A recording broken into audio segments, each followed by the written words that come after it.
Okay, so we're going to dive into one of history's most chilling, most persistent mysteries, the deadly curse of a 3,000-year-old Egyptian king. This was the warning, or so the story goes, found right at the entrance to King Tutankhamun's tomb. And it's a warning that, well, it seemed to come true with absolutely terrifying speed. So, where does this all begin? Well, our story actually starts not with the discovery itself, but with a death. A really mysterious death in Cairo just months after the tomb was first unsealed. So, you have Lord Carnarvon, right? He's the wealthy guy bankrolling the whole excavation. And he gets sick after a simple mosquito bite. I mean, it seemed like nothing at first, but then he accidentally cut the bite while shaving, and this massive infection just took hold. A few weeks later, he was dead. Okay, but here's where it gets really weird. It's what supposedly happened at the exact moment of his death. I mean, this is the detail, right here, that took this from just a tragic story and blew it up into a global legend. Get this. At 1:55 a.m., right as Carnarvon takes his last breath, all the lights across Cairo just go out, plunged into darkness. And at that very same instant, thousands of miles away, back in England, his little dog Susie just howls and drops dead. I mean, come on. Is that a coincidence, or is that the curse making its first move? Okay, so to really get a grip on this whole curse thing, we've got to rewind a few months. We need to go back to the discovery itself, and the man who made it happen, Howard Carter. So, Carter had been digging in the desert for years looking for this tomb with absolutely zero luck. His sponsor, Lord Carnarvon, was about to pull the plug. He basically said, Howard, you've got one last season. That's it. And then, bam, November 4th, a worker uncovers a single step hidden in the sand. That one step leads to a whole staircase, which leads to a sealed door. And when Carter finally poked a little hole in that door and peered inside, his famous answer to, "Can you see anything?" said it all. He just whispered, "Yes, wonderful things." And he wasn't kidding. The tomb was just unbelievable. A complete treasure trove.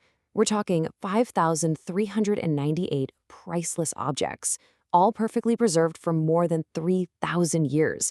I mean, everything from a solid gold coffin to, like, the king's favorite board games. But even before Lord Carnarvon died, the locals were already seeing bad signs. Carter, you see, he had this pet canary, kind of like a good luck charm. Well, right after they opened the tomb, a cobra, the literal symbol of the pharaohs, slithered into Carter's house and ate the canary. For the Egyptian workers, the message couldn't have been clearer. The pharaoh was awake, and he was not happy. And Lord Carnarvon's death? That was just the beginning. After that, the deaths started to pile up, each one just pouring more gasoline on this fire of a legend. So over the next 6 years, the list of supposed victims just got longer and longer. It wasn't just the dig team. We're talking visitors, their relatives who'd never even been to Egypt. It got really tragic. Carter's own secretary, Richard Bethel, died, and when his father, Lord Westbury, heard the news, he apparently jumped to his death from a seventh-floor window. You can just imagine what the newspapers were doing with this. They went into a complete frenzy. By 1929, the media had linked a staggering 22 deaths, one way or another, to the pharaoh's revenge. And then came the final chilling clue. This is the detail that really sealed the deal for a lot of people. When they finally did an autopsy on King Tut's mummy, they found a small mark, a lesion, on his left cheek, the exact same spot as Lord Carnarvon's fatal mosquito bite. Wild, right? So you add it all up, right? You've got the citywide blackout, the dying dog, this whole string of bizarre deaths, and then this final clue on the mummy's cheek. I mean, the curse seems undeniable. But was it real? Okay, so let's try to pull this legend apart. Let's separate the fact from the fiction. And the best place to start is with that terrifying inscription that supposedly started it all. Yeah, about that. The truth is, that chilling warning, it never existed. No clay tablet, no inscription, nothing. It was totally made up. Decades later, a journalist basically admitted he invented it just to make his story more dramatic. And what about all those spooky coincidences? Well, they don't really hold up either. The blackout in Cairo? Turns out power outages were super common back then. It was just a coincidence. And the dog? Well, once you factor in the time zones, turns out Susie the dog actually died hours later, not at the same moment. Look, science gives us much more logical answers here. First off, Lord Carnarvon was not a healthy man to begin with. And remember, this is 1923. There are no antibiotics.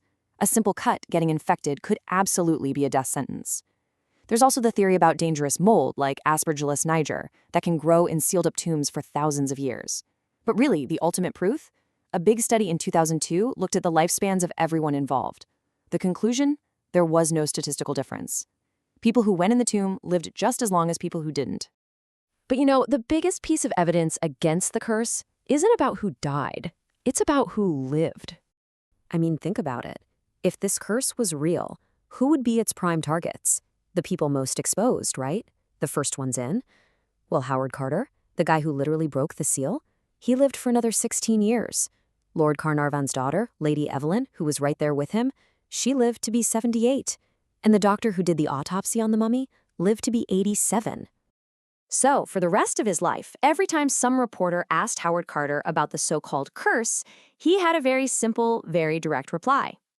And there's a final, really beautiful irony to this whole story about death and curses. See, after Tutankhamun died, the pharaohs who came after him literally tried to erase him from history. They chiseled his name off monuments and left him out of the official lists of kings. And for 3,000 years, it worked. The world completely forgot about him. But then came the discovery and this insane media frenzy over the curse. And what did it do? It made this forgotten boy king the most famous pharaoh in history. It guaranteed his name would never be forgotten. It gave him the one thing he was denied in his own time, true immortality. So in a strange way, the so-called curse wasn't about death at all. It was about ensuring he would live forever.